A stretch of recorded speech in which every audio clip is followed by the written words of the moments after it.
연내 매각 작업 완료를 목표로 조직 슬림화에 나선 아시아나항공이 이번에는 무급휴직에 이어 희망퇴직 카드를 꺼내들었습니다. 본격적인 구조조정이 시작된 것이라는 해석과 함께 어떤 희생과 어떤 변화를 통해 경영 정상화를 이룰 것인지 관심이 모아지고 있습니다. 마음이 급하기는 대한항공도 마찬가지입니다. 조양호 회장 별세 이후 쇄신이라는 이름 아래 1등석을 확 줄이고 2, 3등석 체제로 좌석 운영을 확대하는 등 변화의 바람을 꾀하고 있는데요. 이러한 항공업계 투톱의 강력한 변화의 움직임, 업계에는 어떤 지각 변동을 가져올지 또 소비자들에게는 어떤 영향을 미칠지 자세히 살펴보겠습니다. 한국대 경영학부 허희영 교수, 경희대 글로벌교육원 권혁중 교수입니다. 두 분 어서 오세요. 어서 오십시오. 우선 허 교수님께 좀 여쭤보겠습니다. 지금 사실 아시아나항공 매각에 대한 이슈가 조금 이제 소강 상태를 보이면서 어떻게 진척이 되는지가 좀 궁금하거든요. 지난달 금호아시아나그룹이 이제 자구안을 내놨었죠. 네. 그게 9일 날 내놨고 11일 날 이제 거절이 됐고 채권단으로부터. 네. 그래서 15일부터 이제 공식적으로 지분 매각을 하겠다. 그래서 금호산업의 지분 33.47%를 이제 매각하는 것으로 이렇게 네네. 공시가 나가 있고 지금은 인수자가 이제 많은 걸로 초기에 보았는데 네네. 그래서 처음에 거론됐던 게 이제 뭐 SK, CJ, 뭐 애경도 애경그룹까지. 있었고, 근데 네. 최근에는 이제 불과 뭐 최근 아주 며칠 사이에 한화가 이제 아주 유력하게 이렇게 또 떠오르고 있습니다. 그 네. 배경을 보면은 한화그룹이 그 롯데카드의 인수 작업을 쭉 해봤었거든요. 그렇죠. 한 1조에 달하는 걸 준비를 하다가 거기에 포기를 한 이유가 뭐냐? 그리고 그 한화는 오랫동안 그 부품 산업에 참여를 해왔었죠. 그래서 한화 에어로스페이스가 지금 충분히 보유 능력도 있다. 계열사도 아마 어느 정도 해서 인수에 대한 그 실탄이 좀 마련된 거 아니냐. 지금 그러고 있습니다. 그런데 이 작업은 아마 그렇게 뭐 원래 이게 저 M&A라고 하는 것은 그 물밑에서 조용히 전격적으로 이루어져야 되거든요. 그러나 이번에는 채권단이 이제 나서 가지고 공개 매각을 하는 과정이다 보니까 시간이 걸릴 수밖에 없죠. 네, 그러면 보면은 지금 매각 주도권을 두고 뭐 금호그룹 또 산업은행이 충돌할 수도 있다. 그리고 이런 요인들이 매각을 좀 늦출 수 있는 요인이 될 수도 있다. 이런 지적이 있던데 네. 교수님께서 어떻게 보십니까? 그렇죠. 이제는 매각 주도권을 누가 짚느냐, 누가 잡느냐에 따라서 약간 변수가 많은데 이제 뭐 기본적으로 지금만 봐도 이제 매수자 접촉을 누가 하느냐부터 이제 처음이야 관심사고. 그렇죠. 지금 보면은 그러니까 금호산업 입장에서는 이제 구주 가치 그러니까 뭐 경영 프리미엄 이렇게 높게 인정을 받아서 매각 대금을 높게 받는 게 이제 사실 금호산업 입장에서는 좋기 때문에 이걸 원하고 있고. 네. 근데 채권단 입장에서는 당연히 이제 유상증자죠. 그러니까 신주 발행해갖고 유상증자 하는 게 그리고 왜 그러냐면 채권 회수를 해야 되기 때문에 이게 또 이렇게 서로의 좀 목적이 약간 다릅니다. 그러니까 뉘앙스가 약간씩 다르기 때문에 이게 좀 충돌이 날 가능성은 없지 않아 있다. 그러니까 우리가 평가해 볼 수 있습니다. 네. 자, 지금 새로운 주인을 찾는 아시아나가 이제 무급휴직에 이어서 희망퇴직 카드까지 꺼내 들었습니다. 이게 본격적인 구조조정의 신호탄이다라는 해석이 나오고 있잖아요. 예. 당초에 이제 그 매각으로 지분 매각으로 났을 때 가장 네. 우려했던 것이 그런데 이제 원래 자구안을 들여다보면 원래 있었거든요. 그렇죠. 이제 예. 박상구 회장이 내놨던 게 경영 일선에서 물러나겠다. 그리고 자회사부터 매각하겠다. 3년 시간만 달라 5천억 구제해주고. 그리고 이제 거기에 이제 하나 끼어 있었던 게 수익성을 개선하겠다는 것인데 그 내용을 보면은 수익성이 안 나는 비수익 노선은 좀 정리하고 그다음에 눈여겨봤던 것이 사실은 그 인력 생산성을 생산성을 높이겠다는 말이 있었거든요. 네. 지금 그 한창수 대표 체제에서는 지금 사실은 그 박상구 회장 체제인 거죠. 그러니까 이제 군살도 빼고 매각을 용이하게 하기 위해서 지금 어떻게 보면 이제 뭐 희망퇴직까지 이렇게 네. 가는 다음 단계로는 아마 이 시간이 갈수록요 자꾸 그 임직원들의 입장이 어려워지는 겁니다. 그러니까 이제 구조조정 전 단계라고 어쩌면 더 이제 강한 조치가 나올 걸로 보여집니다.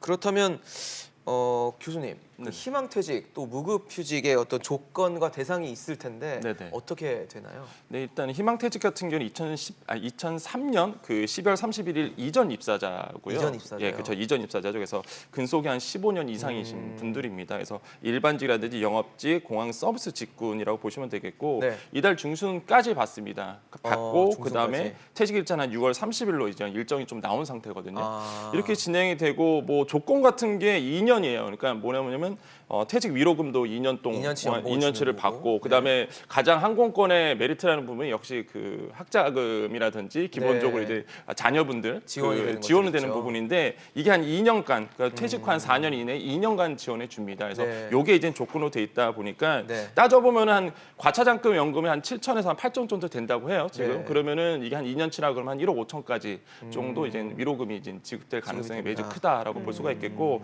무급휴직 같은 경우에는 많이 알려진 바예요. 마찬가지로 대상 같은 경우에는 이제 중요한 게 뭐 서비스직도 포함되어 있지만은 네. 안정과 관련된 쪽은 다 제외됐다라고 네네. 보시면 되겠습니다. 그래서 이게 좀 핵심이라고 보시면 되겠습니다. 네. 자, 그런데 이게 아시아나항공 노조에 따르면은 노조에는 어떤 이야기도 없이 일방적으로 통보를 받았다라는 주장이거든요.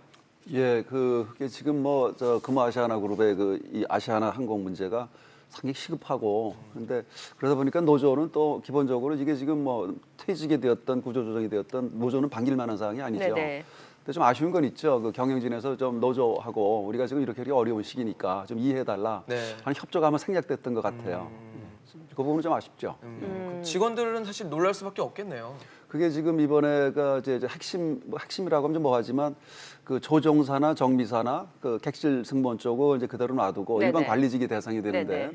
근데 똑같이 이제 고생들 한 사람이죠. 네. 그러나 이제 인력을 빼내기가 어려운 쪽하고 일단 정리 대상이 되는 부서가 있고 이제 그렇게 된 거죠. 네. 근데 노선도 지금 이제 그러니까 수익이 나지 않는 노선은 정리하겠다라는 건데 어떤 데 노선이 좀 없어진다고 봐야 이게 되는 건가요? 비수익 노선이라고 한마디로 크게 나누면 그렇죠. 이익을 내는 알짜 노선이 있고 이제 수익이 잘 안 나는 네. 노선이 있는데 그건 이제 주로 이제 탑승률 지표로 보거든요. 그러니까 좌석의 몇 퍼센트가 보통 예. 타고 다니느냐. 꽉 차서 가느냐, 몇 퍼센트를 예, 뭐 차지하느냐. 시즌마다 요일마다 다 이게 달라지긴 하는데 예. 평균적으로 보면 대략 80% 이상이면 이제 좋은 노선이고 이익을 내는 노선이고 나머지 이제 지금 이제 노선이 아주 수익이 안 나는 노선들이 있죠. 네. 그래서 이번에 지금 현재 거론되고 있는 것은 중국 노선은 비교적 좋습니다. 네. 그런데 그래도 중국 일부의 노선과 이제 러시아 뭐 하바롭스크나 하바롭스키. 사할린이나 특히 이번에 눈여겨 보는 게 지금 시카고 노선을 이제 네네. 일단 거론을 했거든요. 아.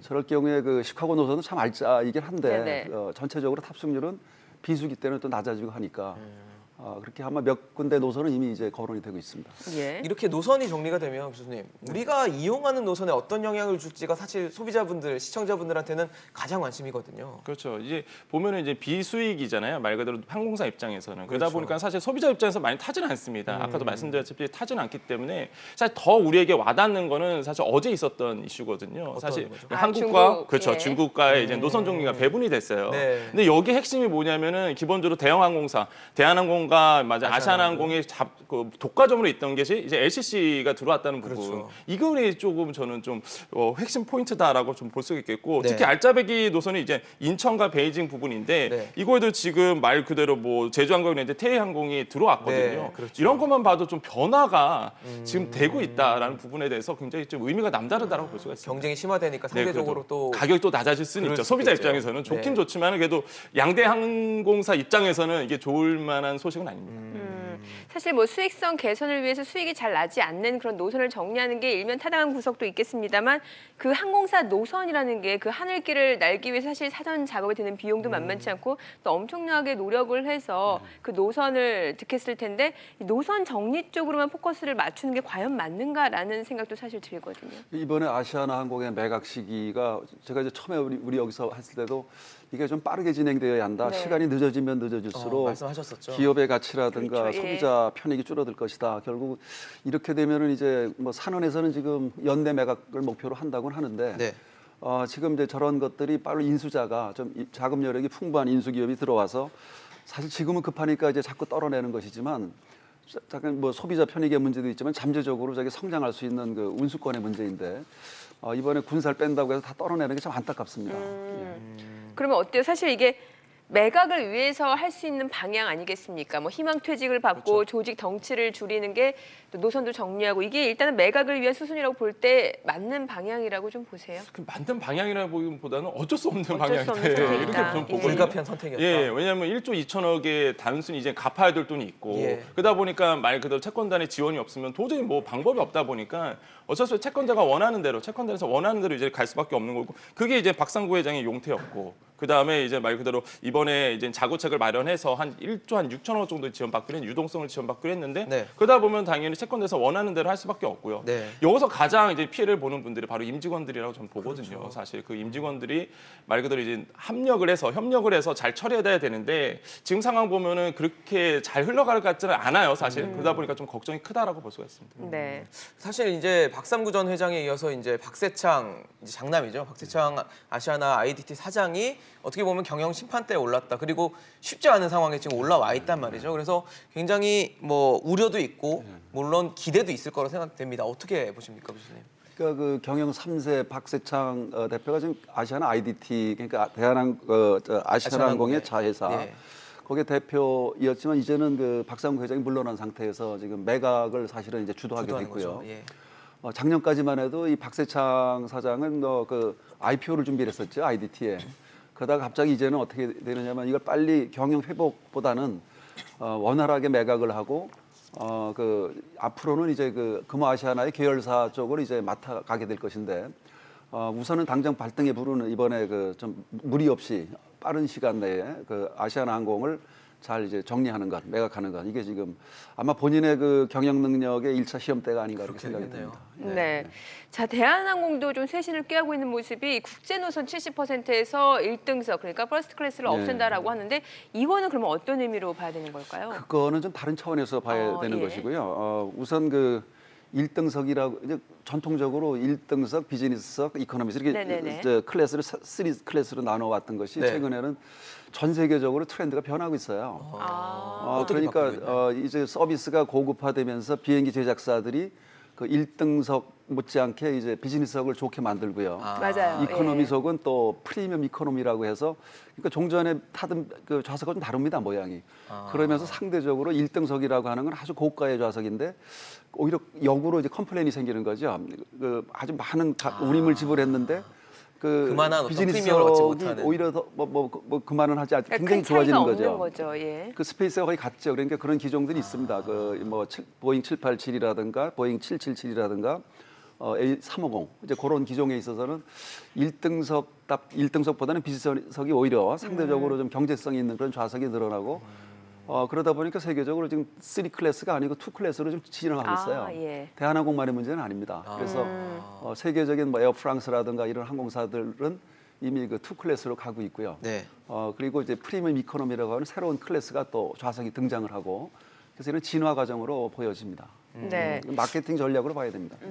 자, 그러면 사실 많은 분들이 과연 이 퍼스트 클래스하고 이코노미가 가격 차이가 얼마나 나길래 또 대한항공에서는 이런 결정을 내렸을까라는 생각도 들거든요. 어제 이제는 제가 한번 예약을 해봤습니다. 예, 이게 직접 물론 해보셨어요? 노선별로는 가격 차이가 있죠. 네, 예. 노선별로 있는데 일단은 뭐 뉴욕 이제 인천발 뉴욕으로 좀 어제 한번 조회를 해봤는데 이제 편도입니다. 그냥 가는 것만 잠깐 봤더니 예. 한 140만 원 정도 들어요. 예.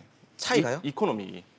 이코노미가. 그다음에 140. 이제 만약에 1등석으로 했더니 네. 퍼스트 클래스가 한 720만 원 정도 나왔거든요. 720이요. 그러니까 한 보통 보면은 한 6배 정도 이 정도 이게 차이가 난다. 근데 일반적으로 봤을 때는 한 8배, 7배에서 한 8배 차이가 정도가 나거든요. 그러니까 보면 가격 차이가 그렇게 심하게 나는데 아까 우리 교수님 말씀하신 것처럼 서비스 자체가 일단은 그렇게 요즘에는 차별화되지 않기 때문에 물론 뭐 예를 들어서 뭐 여러 가지 편의 시설 같은 거는 뭐 포인트라든지 많겠지만은 사실 요즘에는 그렇진 않거든요. 그러다 보니까 이제 1등석이 줄어가는 모습은 확실히 문눈에 보이고 사실 있다. 이게 1등석하고 일반석하고 가격 차이를 할 게 아니라 1등석하고 비즈니스하고 가격 차이를 해서 네. 이 가격 차이 대비 서비스가 그만큼 좋냐가 더 중요할 것 같아요. 네네. 그럼 사실 비즈니스라고 하면은 말씀해주신 이 미준 뉴욕 간에는 한 비즈니스가 한 800 정도라고 그렇죠. 하면은 네네. 과연 이 800, 300 이 차이가 얼마나 나느냐 이거겠죠. 그렇죠. 갭이 완전히 차이 나고 그런데 예. 문제는 가격 차이뿐만 아니라 요즘 아까 우리 교수님 말씀한 것처럼 서비스가 뭐 타신 분은 아시겠지만 위치라든지 아니면은 그 좌석의 인치라는 부분이 네. 사실 뭐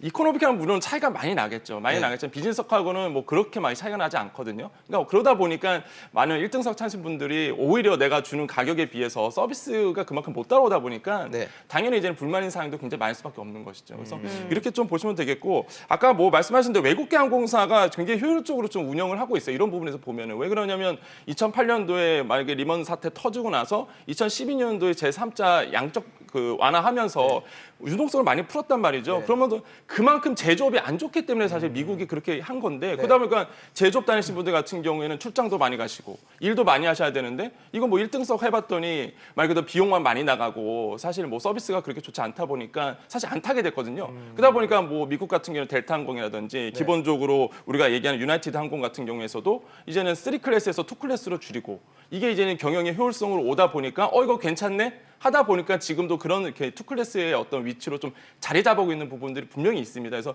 이런 부분이 지금의 어떤 트렌드지 않을까라고 좀 생각을 해봅니다. 근데 지금 보면은 1등석 같은 경우는 사실 상대적으로 이코노미에 비해서 점유율이 낮을 것 예. 같은데 그랬을 때 1등석을 없애면 그만큼 수익성 개선에 도움이 된다라고 볼 수 있을까요? 그러니까 항공사 입장에서는 그 클래스를 어떻게 짜느냐, 그 조언을 어떻게 나누고 하는 것은 이제 상품 계획입니다. 그래서 그게 잘 짜져야 되거든요. 그런데 대한항공이 이번에 이제 과감하게 주로 이제 단거리, 중거리 노선에서 1등석을 없애나가기 시작하거든요. 그거는 아마 대한항공의 그동안 해왔던 역량으로 봐서는 아마 충분히 이것을 검토를 한 것이고 이쪽이 아마 수익성을 개선할 것이다라는 판단이 섰다고 보여지고요. 근데 또 반대로 그러니까 저희 비즈니스석 같으면 요즘은 이제 180도 아주 누워가는 비즈니스석까지 그렇죠. 나오거든요. 네. 그러니까 말씀하신 대로 이제 뭐 1등석 굳이 탈 필요가 없는 거죠. 비즈니스석의 그 서비스가 워낙 좋아지니까. 그런데 또 한편 그 중동 뭐죠 그 에티하드, 콰타르 네네. 뭐 그런 항공사들은요, 에미레이트 이런 데는 네네. 중동 3사 거기는 뭐 오일 달러의 힘인지 고객의 그 아주 고급 욕구가 많아서 그런지 그런 데는 오히려 샤워 시설까지 갖추죠. 예. 그러니까 아주 그 높은 그 운임을 받는 항공 상품이 있는가 하면 네네. 대한항공 같은 경우는 그렇게 가기보다는 오히려 현실적으로 그 사실 뭐 6석, 12개 이렇게 만들거든요. 그 1등석을. 그렇죠. 그런데 그게 대부분 차지 않았거나 그런 노선부터 하나하나 줄여 나가는 겁니다. 예. 네, 알겠습니다. 오늘 권혁중 교수, 허희영 교수와 이야기 나눠봤습니다. 두 분 말씀 잘 들었습니다. 고맙습니다.